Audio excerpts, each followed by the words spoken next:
إن الحمد لله نحمده ونستعينه ونستغفره ونعوذ بالله من شرور أنفسنا وسيئات أعمالنا من يهده الله فلا مضل له ومن يضلل فلا هادي له وأشهد أن لا إله إلا الله وحده لا شريك له وأشهد أن محمدًا عبده ورسوله يا أيها الذين آمنوا اتقوا الله حق تقاته ولا تموتن إلا وأنتم مسلمون يا أيها الناس اتقوا ربكم الذي خلقكم من نفس واحدة وخلق منها زوجها وبث منهما رجالا كثيرا ونساء واتقوا الله الذي تساءلون به والأرحام إن الله كان عليكم رقيبا يا أيها الذين آمنوا اتقوا الله وقولوا قولا سديدا يصلح لكم أعمالكم ويغفر لكم ذنوبكم ومن يطع الله ورسوله فقد فاز فوزا عظيما أما بعد فإن خير الحديث كتاب الله وخير الهدي هدي محمد صلى الله عليه وسلم وشر الأمور محدثاتها وكل محدثة بدعة وكل بدعة ضلالة وكل ضلالة في النار. قال الله سبحانه وتعالى في كلامه المجيد والفرقان الحميد: أعوذ بالله السميع العليم من الشيطان الرجيم من همزه ونفخه ونفثه بسم الله الرحمن الرحيم فإذا جاءتهم الحسنة قالوا لنا هذه وإن تصبهم سيئة يطيروا بموسى ومن معه ألا إنما طائرهم عند الله ولكن أكثرهم لا يعلمون. وقال النبي صلى الله عليه وسلم: لا عدوى ولا تيرة ولا هامة ولا صفر. رب اشرح لي صدري ويسر لي أمري واحلل عقدة من لساني يفقهوا قولي. اللهم انفعني بما علمتني وعلمني ما ينفعني وزدني علما. تمام قسم کی تعریف، حمد و ثنا، عظمت و بڑائی اللہ وحدہ لا شریک لہ، خالق کائنات، مالک دو جہاں کے شایع نشان ہیں، جو ہم سب کا خالق، مالک، مربی اور پالنہار ہے، وہی مشکل کشا اور وہی حاجت روا ہے۔ بعدہ لا تعداد انگنت درود و سلام نازل ہو اللہ کے تمام نبیوں، رسولوں، پیغمبروں پر، خصوصاً آخری نبی رحمت للعالمین خاتم النبیین محمد رسول اللہ صلی اللہ علیہ وآلہ وسلم پر۔ اللہم صل علی محمد وعلی آل محمد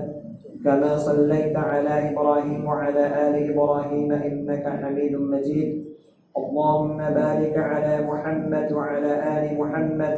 كما باركت على إبراهيم وعلى آل إبراهيم إنك حميد مجيد. عزیز ساتھیوں، نوجوان دوستوں، پردہ نشین خواتین، خطبہ مسنونہ کے بعد سورۃ الاعراف کی ایک آیت اور متفق علیہ ایک حدیث آپ کے سامنے پڑھی ہے۔ ماہ سفر اور اسلامی تعلیمات کے متعلق چند باتیں آپ کے سامنے پیش کرنا مقصود ہے۔ حضرات، یہ دین اسلام ہمیں اور آپ کو دو چیزوں کی بنیادی تعلیم دیتا ہے، ایک ہے عقیدہ اور دوسرا ہے عمل۔ عقیدہ اور عمل یہ اسلام کا لب لباب ہے، اسلام کا نچوڑ ہے۔ اگر انسان کا عمل درست ہے، عقیدہ صحیح نہیں ہے، تب بھی وہ گھاٹے میں ہے، اور عقیدہ درست ہے، عمل صحیح نہیں ہے، تب بھی وہ خسارے اور نقصان میں ہو سکتا ہے۔ نبی اکرم صلی اللہ علیہ وسلم اپنی مکی زندگی کے 13 سال زیادہ تر اہل مکہ کے اندر پائے جانے والے باطل عقائد، باطل نظریات، باطل خیالات اور توہمات کا رد کرتے رہے، ان کی اصلاح کرتے رہے، بت پرستی سے روکتے رہے، اور اسی طریقے سے غیر اللہ کے نام پر ذبیحے سے روکتے رہے، غیر اللہ کی قسم سے روکتے رہے، غیر اللہ کی نظر و نیاز سے روکتے رہے، اور اللہ واحد کی عبادت اور بندگی کی طرف برابر آپ انہیں بلاتے رہے۔ نبی اکرم صلی اللہ علیہ وسلم اپنی مکی زندگی کے اندر زیادہ تر محنت اور آپ کی زیادہ تر توجہ اہل مکہ کے نظریات اور ان کے عقائد پر ہوا کرتی تھی، کہ ان کے ان باطل نظریات کو، باطل عقائد کو، کہ جو اللہ رب العالمین کو ناپسند ہے، اللہ رب العالمین کو جو عقیدہ، جو نظریات ناپسند ہے، اسے کس طریقے سے ان سے ختم کیا جائے اور اللہ رب العالمین کی بندگی کی طرف انہیں دعوت دی جائے۔ حضرات،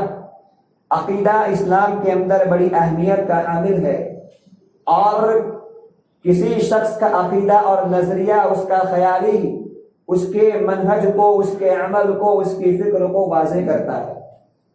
آپ دیکھیے دنیا کے اندر ہر انسان، ہر قوم اور مذہب والے اپنے عقائد کے مطابق، نظریات کے مطابق، اور جس چیز پر ان کی آستھا ہوتی ہے، جس چیز پر ان کا عقیدہ ہوتا ہے، اسی اعتبار سے وہ عمل کرتے ہیں۔ ایک آدمی جو غیر مسلم ہے، جو مسلمان نہیں ہے، کسی اور مذہب کا ماننے والا ہے، تو وہ اپنے مذہب کے عقائد کے مطابق، تعلیمات کے مطابق اپنی عبادات کو، اپنی بندگی کو انجام دیتا ہے، چاہے وہ سکھ ہو، عیسائی ہو، بدھ دھرم کا ماننے والا ہو، ہندو مذہب کا ماننے والا ہو۔ ہر مذہب کے اپنے عقائد ہے، اپنے خیالات ہے اور اپنے نظریات ہے، اور اسی عقائد اور نظریات پر وہ کاربند رہتے ہیں، اور کسی بھی قسم کی ضرب اور مار اپنے نظریات پر وہ آنے نہیں دیتے۔ حضرات، اللہ رب العالمین احکم الحاکمین نے ہمیں جو دین دیا ہے، اس دین کا عقیدہ اور اس دین کا نظریہ بالکل صاف، واضح اور کلیئر ہے۔ اللہ سبحانہ و تعالیٰ اپنی عبادات کے اندر، اپنی بندگی کے اندر، اپنی شان کے اندر، اپنی ربوبیت اور الوہیت کے اندر کسی بھی قسم کی شراکت کو، حصے داری کو برداشت نہیں کرتا، اور حصے داری کرنا یہ اللہ رب العالمین کو سخت ناپسند ہے۔ اللہ سبحانہ و تعالیٰ اپنے بندوں کو اس بات کی تعلیم دیتا ہے کہ نفع نقصان کا مالک اللہ سبحانہ و تعالیٰ ہے، اولاد دینے والا اللہ سبحانہ و تعالیٰ ہے، رزق اور روزی کا مالک اللہ سبحانہ و تعالیٰ ہے، مصائب اور مشکلات کو دور کرنے والا اللہ سبحانہ و تعالیٰ ہے، نزول بارش کا اختیار اللہ رب العالمین کے ہاتھ میں ہے، دن اور رات کے حالات کو بدلنا، معاشرے اور سماج کے حالات کو تبدیل کرنا، یہ اللہ سبحانہ و تعالیٰ کے اختیار اور اس کے ہاتھ کے اندر ہے۔ حضرات، ہم اور آپ جس ماہ سے گزر رہے ہیں، یہ اسلامی سال کا دوسرا مہینہ ماہ سفر ہے۔ یہ ماہ سفر ہے اور سفر کا مہینہ شروع ہو چکا ہے۔ زمانے جاہلیت کے اندر اس سفر کے تعلق سے، اس مہینے کے تعلق سے لوگوں کے بہت سارے باطل عقائد، باطل نظریات، باطل توہمات اور باطل سوچیں پائی جاتی تھی۔ وہ اس مہینے کو اپنے لیے اور اپنے سماج کے لیے نحوست والا مہینہ شمار کرتے تھے، کہ یہ مہینہ بہت نحوست والا ہے، اس میں صرف مصائب آئیں گے، آلام آئے گی، تکالیف آئیں گے، خوشیاں ہمیں اس مہینے کے اندر نصیب نہیں ہوگی۔ اور اسی طریقے سے وہ اس مہینے کے اندر کسی بھی قسم کی کوئی خوشی کے کام کو، شادمانی کے کام کو، فرحت کے کام کو انجام نہیں دیتے تھے۔ خوشی کا کوئی کام، مطلب شادی بیاہ ہے یا اور دیگر جو خوشی اور مسرت کے کام ہو سکتے ہیں، وہ اس مہینے کے اندر اہل مکہ انجام نہیں دیتے تھے۔ اور اسی طریقے سے وہ اس مہینے کا نام سفر اس لیے پڑا ہے کیونکہ اس سے پہلے جو 3 مہینے گزرتے ہیں لگاتار، ذوالقعدہ، ذوالحجہ، محرم، یہ حرمت والے مہینے ہیں، یہ حرمت والے مہینے ہیں، اور اس مہینے کے اندر جو ہے جنگ و جدال، قتل و خون، غارت گری، یہ اللہ رب العالمین نے حرام قرار دیے، جیسا کہ اللہ نے قرآن مجید کے اندر فرمایا منھا اربعۃ حرم، کہ 4 مہینے حرمت والے ہیں، اور اس حرمت کی، اس مہینوں کے احترام کا تقاضا یہ ہے کہ اس مہینے کے اندر جنگ و جدال سے، گالی گلوچ سے، فتنہ اور فساد سے پرہیز کیا جائے، اور اہل عرب بھی اس کا اہتمام کرتے تھے۔ جب 3 مہینے گزرنے کے بعد سفر کا مہینہ آتا تھا تو چونکہ اس مہینے کے اندر جنگ و جدال زیادہ ہوتی، لڑائیاں زیادہ ہوتی، مار کاٹ زیادہ ہوتی، اور لوگ اپنے گھروں کو خالی کر دیا کرتے تھے، اس لیے وہ اس مہینے کو نحوست والا مہینہ قرار دیتے تھے کہ اب ہمارے اوپر آفتیں آنے والی ہے، مصیبتیں آنے والی ہے، جنگ و جدال ہوگا، خون ریزیاں ہوگی، مار پیٹ ہوگی، اس وجہ سے ہمارے لیے یہ مہینہ جو ہے وہ اچھا مہینہ نہیں ہے، یہ مہینہ خیر کا مہینہ نہیں ہے، یہ مہینہ ہمارے لیے بھلائی کا مہینہ نہیں ہے، بلکہ یہ مہینہ ہمارے لیے مصیبت والا ہے، نحوست والا ہے۔ نبی اکرم صلی اللہ علیہ وسلم نے ان کے اس باطل نظریات کو اور باطل عقائد کا رد کیا، اور جو حدیث خطبہ مسنونہ کے بعد میں نے آپ کے سامنے پڑھی ہے، اس حدیث کی مختصر تشریح میں آپ کے سامنے کرتا ہوں۔ اللہ کے رسول صلی اللہ علیہ وسلم نے اس حدیث مبارکہ کے اندر بہت سارے باطل نظریات کا رد کیا ہے۔ ماہ سفر کے ساتھ ساتھ بہت ساری ایسی باتیں ہیں جو انسان کے عقیدے کو، اس کے توحید کو، اس کے ایمان کو کمزور کرتی ہے، نبی اکرم صلی اللہ علیہ وسلم نے اس کا رد کیا ہے۔ اللہ کے رسول صلی اللہ علیہ وسلم ارشاد فرماتے ہیں، پہلی بات لا عدوى ولا طيرة ولا هامة ولا سفر۔ 4 باتیں نبی اکرم صلی اللہ علیہ وسلم نے اس حدیث مبارکہ کے اندر بیان کی ہے۔ پہلی بات آپ نے بیان کی لا عدوى، کہ کوئی بیماری، کوئی مرض بظاہر خود متعدی نہیں ہوتا، چیپی نہیں ہوتا۔ یعنی اللہ کے رسول صلی اللہ علیہ وسلم نے بیان کیا کہ کسی بیماری کے اندر، کسی مرض کے اندر بذات خود یہ طاقت نہیں، یہ ہمت نہیں کہ اللہ کے حکم کے بغیر کسی آدمی کے اندر وہ مرض داخل ہو جائے، کسی آدمی کو وہ مرض لگ جائے۔ اللہ کے رسول صلی اللہ علیہ وسلم نے اس کی نفی فرمائی۔ اللہ کا حکم ہوگا تو انسان کو وہ مرض ہوگا، بغیر اللہ کے اجازت اور اس کی مرضی سے وہ چیز کسی دوسرے انسان کے اندر داخل نہیں ہو سکتی۔ اسی لیے اللہ کے رسول صلی اللہ علیہ وسلم نے دوسری حدیث، بلکہ اسی حدیث کے اندر آگے چل کر کے آتا ہے کہ ایک صحابی نے آ کر کے اللہ کے رسول صلی اللہ علیہ وسلم سے عرض کیا کہ اللہ کے رسول صلی اللہ علیہ وسلم، ہمارے پاس اچھے خاصے تندرست اونٹ ہوتے ہیں، تندرست اونٹ ہم پالے ہوتے ہیں، اور اسی تندرست اونٹ کے اندر کبھی کوئی خارش والا اونٹ داخل ہو جاتا ہے، کھجلی والا اونٹ داخل ہو جاتا ہے، اور اس کے آنے کی وجہ سے دوسرے اونٹوں کے اندر خارش کی بیماری، کھجلی کی بیماری داخل ہو جاتی ہے، تو اس کا کیا مطلب ہے، اس کی کیا وجہ ہے؟ تو نبی اکرم صلی اللہ علیہ وسلم نے فرمایا، مجھے یہ بتاؤ کہ پہلے اونٹ کو خارش کہاں سے ہوئی؟ یہ اللہ کے رسول صلی اللہ علیہ وسلم نے اپنے صحابہ کے عقیدے کی، ان کے نظریات کی، ان کی سوچ کی اس حد تک اصلاح فرمائی ہے۔ آپ نے سوال کیا کہ وہ پہلے اونٹ کو خارش کہاں سے لگی تھی، اس کو کھجلی کہاں سے آئی تھی؟ کہا کہ اس کو کھجلی دینے والا اللہ سبحانہ و تعالی، اس کو خارش کی بیماری دینے والا اللہ سبحانہ و تعالی ہے۔ تو کہا تم یہ نظریہ کیوں نہیں رکھتے، تمہارا یہ عقیدہ کیوں نہیں بنتا، تمہاری یہ سوچ کیوں نہیں بنتی کہ دوسرے اونٹ کو بھی جو یہ مرض لگا ہے وہ مرض بھی اللہ رب العالمین کے حکم سے لگا ہے،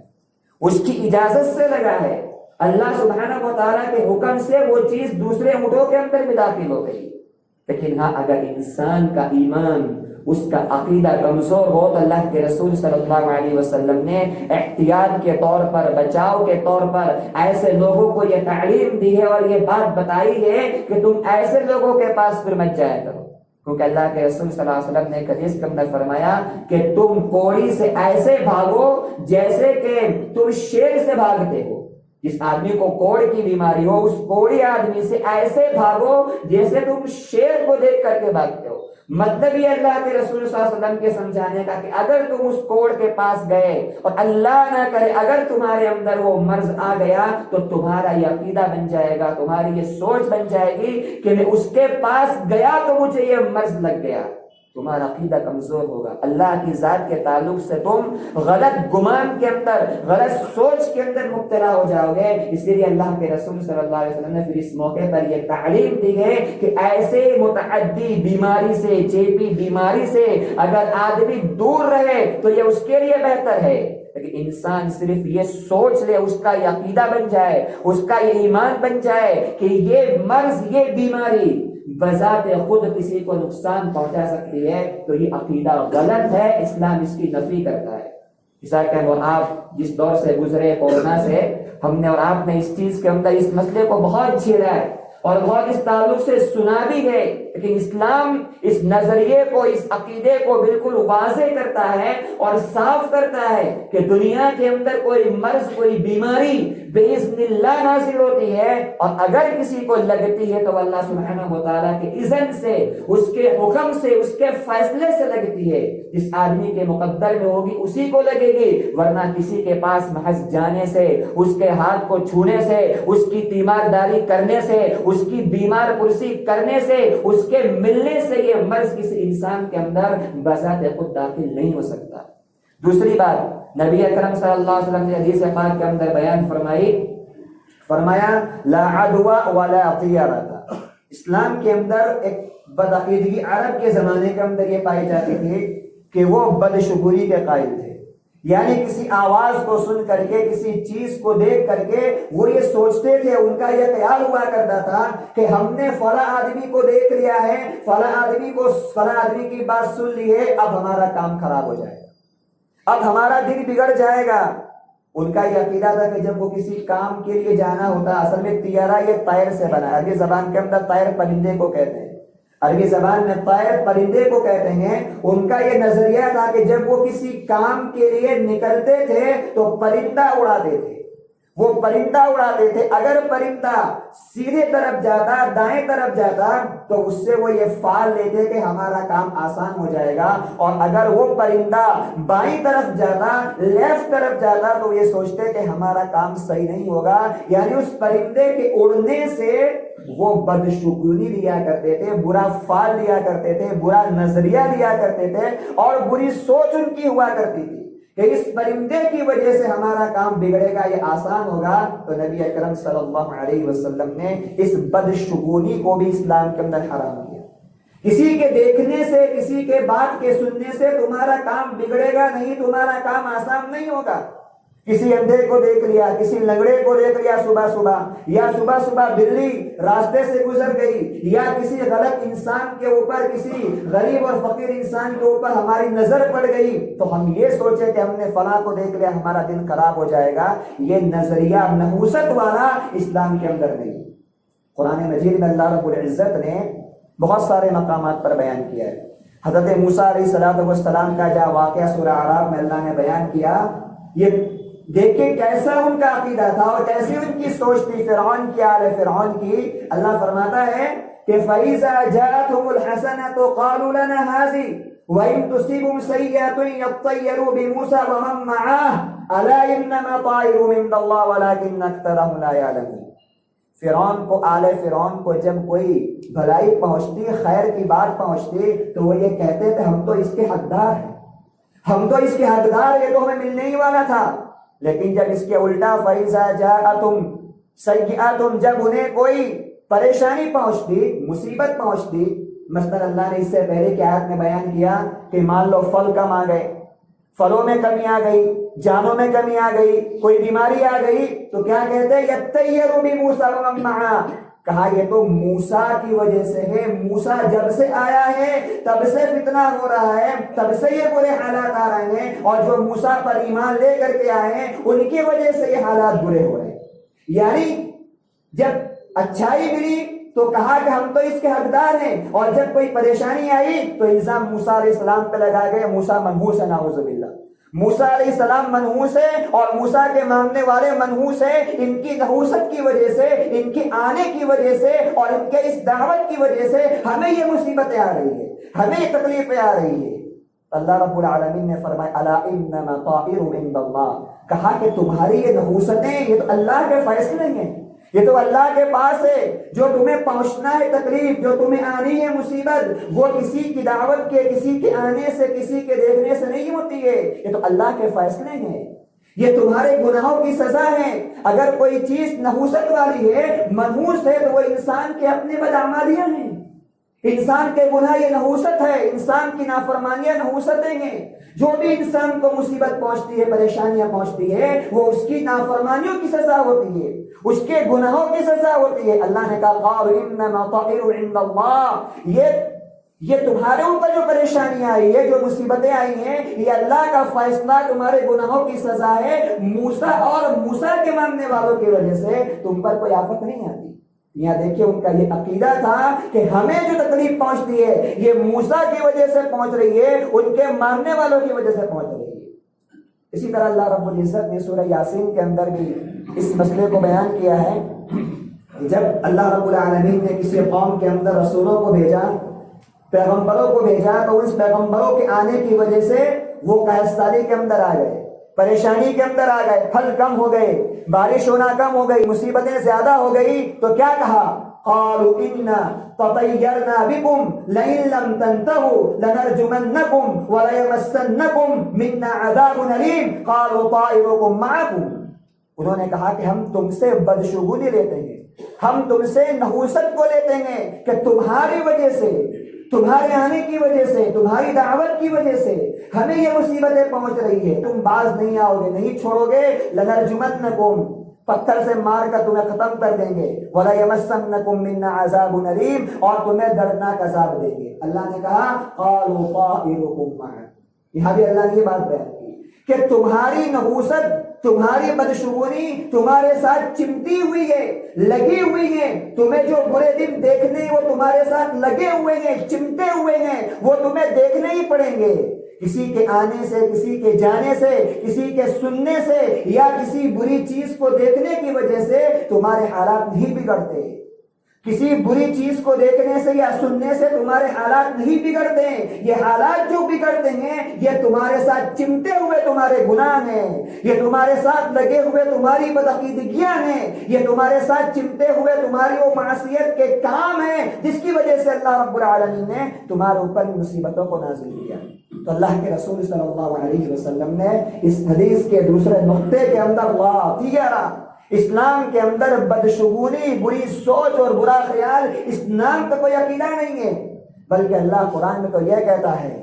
کہ بھلائی اور خیر جب اللہ نازل فرمائے اسے کوئی روکنے والا نہیں۔ چنانچہ اللہ رب العالمین نے قرآن مجید کے اندر فرمایا ما یفتح اللہ للناس من رحمت فلا ممسک لها وما یمسک فلا مرسل له من بعد وهو العزیز الحکیم۔ اللہ لوگوں کے لیے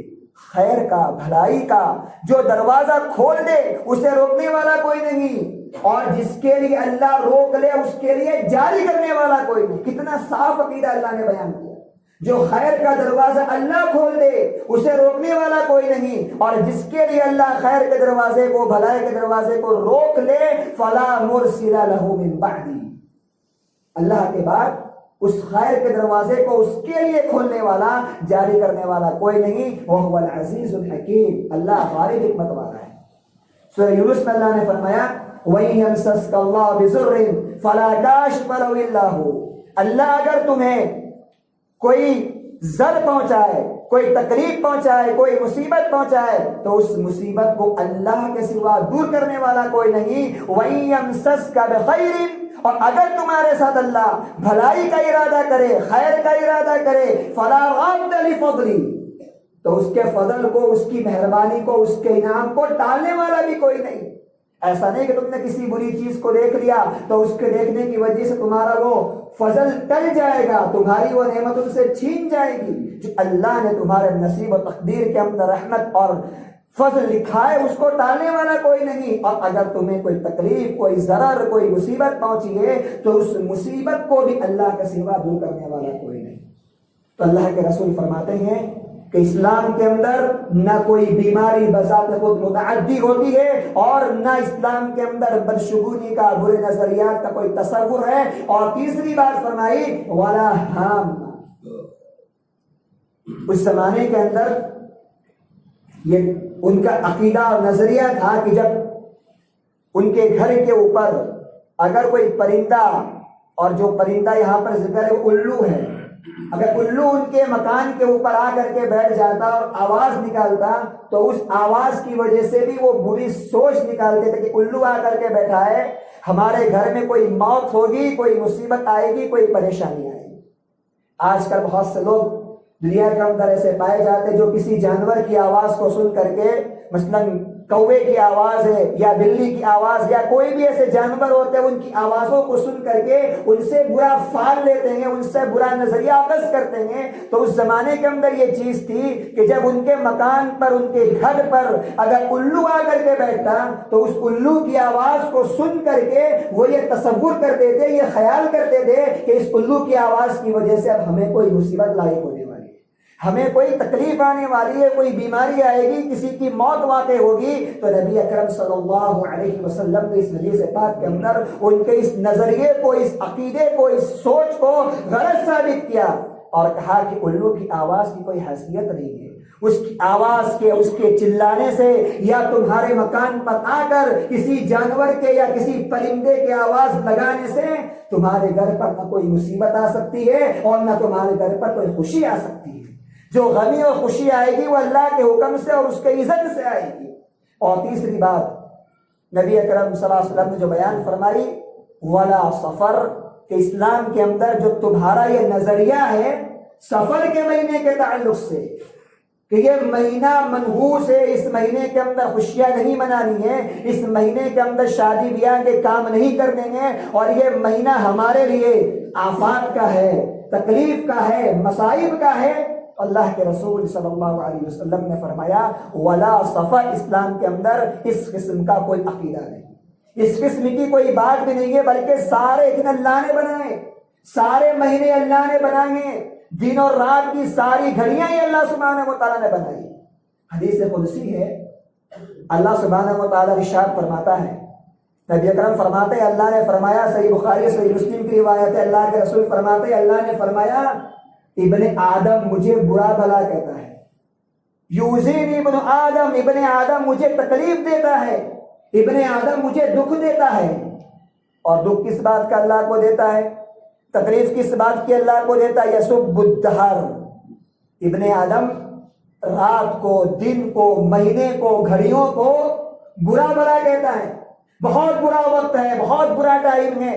بہت بری گھڑی ہے، نحوست والی گھڑی ہے، مہینہ نحوست والا ہے، میرا دن آج جو ہے خراب گزر جائے گا، خراب نکل گیا. کہا یسب الدہر،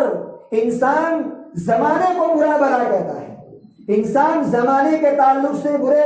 الفاظ اور بری باتیں زبان سے نکالتا ہے. اللہ فرماتا ہے زمانے کو، وقت کو، حالات کو بدنام کرنا، برا کہنا، یہ گویا اللہ رب العالمین کو برا بھلا کہنا ہے. کیوں؟ اللہ نے کہا انا دہر،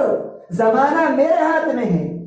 زمانہ میرے ہاتھ میں ہے، مہینے میں بدلتا ہوں، دن اور رات کی گھڑیاں میں تبدیل کرتا ہوں، دن کا چھوٹا کرنا، رات کا بڑا کرنا، یا رات کا چھوٹا کرنا، دن کا بڑا کرنا، یہ میرے اختیار کے اندر. انا الدہر،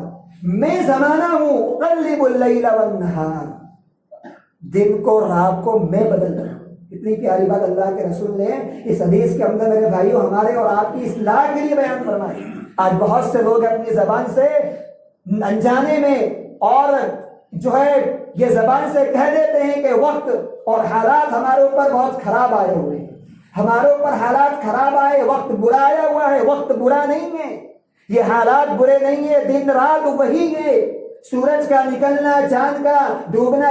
یہ دن اور رات کی تبدیلیاں وہی ہیں. یہ جو کچھ بھی ہے یہ اللہ رب العزت کے اختیار کے اندر ہے، اس کے ہاتھ میں، اس کے قبضے میں، رب العالمین کی قدرت کے اندر ہے. اسی لیے اللہ کے رسول فرماتے ہیں اللہ فرماتا ہے کہ ابن آدم زمانے کو برا بھلا کہہ کر، زمانے کو گالی دے کر، زمانے کو بدنام کر کے مجھے تکلیف دیتا ہے، مجھے دکھ دیتا ہے، مجھے بڑا دکھ ہوتا ہے ابن آدم کی یہ بات کو سن کر کے. اور دکھ اس لیے ہوتا ہے کہ زمانہ میں بدلتا ہوں، میرے ہاتھ میں ہے. زمانے کو گالی دینا گویا اللہ کو تکلیف دینے کے برابر ہے. اللہ کے رسول نے بیان کیا اس حدیث کے اندر کہ کسی مہینے کو، کسی دن کو اور کسی گھڑی کو برا مت کہو. یہ اللہ سبحانہ و تعالیٰ دن اور رات کو بدلنے والا ہے. میرے بھائیو، اسلام کے نظریات، اس کی عقائد، اس کی تعلیمات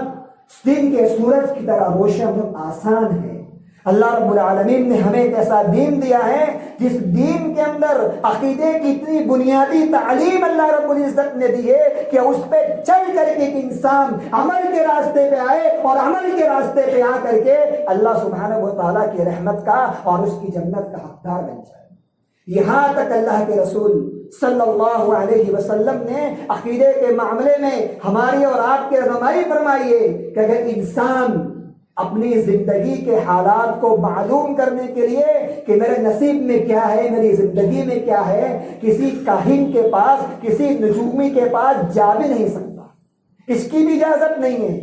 آج بہت سے نجومی ہیں، کاہن ہیں جو غیب کا دعویٰ کرتے ہیں، غیب کی باتیں بتلانے کا دعویٰ کرتے ہیں. آپ انہیں ہاتھ دکھائیے، آپ کی ہاتھ کی لکیریں پڑھ کر کے آپ کو بتا دیں گے. آپ ان کے پاس جائیے، آپ کو دیکھ کر کے آپ کے بارے میں بتا دیں گے کہ آپ کی لائف کے اندر، زندگی کے اندر کیا خوشیاں ہیں، کیا غمیاں ہیں، کیا تکلیفیں ہیں، کیا تمہارے راحت کی باتیں ہیں. میرے بھائی، ان ساری باتوں پر اسلام نے روک لگائی ہے. اسلام نے ان ساری باتوں پر خدگن لگا دیا، روک لگا دی، منع کر دیا کہ تمہارے لیے، کسی مومن کے لیے، کسی مسلمان کے لیے یہ زیب نہیں دیتا کہ اپنی زندگی کے بارے میں کسی نجومی کے پاس جا کر، کسی کاہن کے پاس جا کر، یا کسی غیب کے دعویٰ کرنے والے جو کہ اصل میں جھوٹے ہیں، کذاب ہے، جن کو اپنی زندگی کا خود پتہ نہیں، وہ زندگی کے حالات کے بارے میں لوگوں کو کیا بتائیں گے. آپ نے فرمایا بن اتى عرافا فسأله، جو آدمی کسی نجومی کے پاس، کاہن کے پاس، غیب کی باتیں بتلانے والے کے پاس جا کر کے سوال بھی کر دے،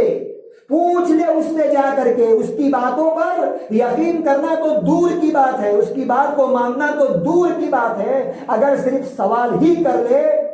تو فرمایا 40 دن تک اللہ اس کی نماز قبول نہیں کرتا. 40 دن تک اللہ اس کی نماز قبول نہیں کرتا. اور دوسری حدیث میں فرمایا اگر تصدیق کر لے، اس کے پاس سوال کرے اور سوال کرنے کے بعد جو جواب دے وہ نجومی،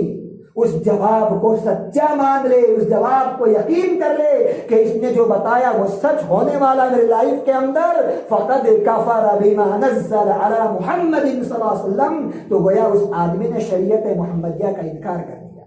اس تک وعید اللہ کے رسول صلی اللہ علیہ وسلم نے بیان کی، اگر کوئی آدمی اس کی تصدیق کر دے، اس کی بات کو سچا مان لے، تو کہا وہ دین سے نکل گیا. فقط کفر بما نزل علی محمد، کہ محمد صلی اللہ علیہ وسلم کا جو اللہ نے دین نازل کیا ہے اس دین کا اس نے انکار کر دیا، اس سے نکل گیا. اس لیے میرے بھائیو، انسان زندگی کے اندر یہ عقیدہ لے کر کے چلے، یہ سوچ لے کر کے چلے کہ ہماری زندگی کے اندر نہ کوئی مہینہ نحوست والا ہے، نہ کوئی گھڑی نحوست والی ہے، نہ کوئی رات نحوست والی ہے. جو بھی نحوستیں ہیں وہ انسان کے گناہ ہیں، اس کی بدکاریاں ہیں، خلاف شرع کام ہیں، اللہ کے حکم کے خلاف ورزیاں ہیں، نبی اکرم صلی اللہ علیہ وسلم کی سنتوں کی مخالفتیں ہیں. یہ وہ انسان کی زندگی کے کرتوت ہے جس کی وجہ سے وہ آج پریشانیوں کا، مصائب کا، الجھنوں کا شکار ہوتا ہے. ورنہ دن اور رات کا بدلنا اللہ رب العزت کے اختیار کے اندر ہے. کوئی دن، کوئی رات اپنی ذات کے اندر نہ کوئی منحوس والا ہے، نہ اس کے اندر نحوست ہے، کوئی خباثت ہے. اللہ سے دعا ہے کہ اللہ میں کہنے سننے سے زیادہ عمل صالح کی توفیق عطا فرمائے. اللہ ہم سب کے ایمان کے عقیدوں کی اصلاح فرمائے. اللہ ہم سب کو اللہ واحد پر پکا اور سچا ایمان رکھنے کی توفیق عطا فرمائے. ہر مشکل سے، پریشانی سے اللہ ہم سب کی حفاظت فرمائے. جب تک دنیا میں اللہ زندہ رکھ، ہم سب کو ایمان پہ زندہ رکھ. ہماری موت و ایمان پر موت ہو. اللہ ہمارے والدین، ہمارے ماں باپ یا ہمارے آبا و اجداد جو جا چکے، اللہ ان سب کی مغفرت فرما، ان کی قبروں کو منور فرما، ان کے لیے راحت اور آسانیاں پیدا فرما. ہمیں بھی اپنے رحمت سے اور اپنے فضل سے مالا مال فرما. ہماری موت ایمان پر موت ہو. آمین. بارک اللہ لنا ولکم فی القرآن العظیم ونفعنا وإياكم بالآيات والذكر الحكيم واستغفروه إنه هو الغفور الرحيم.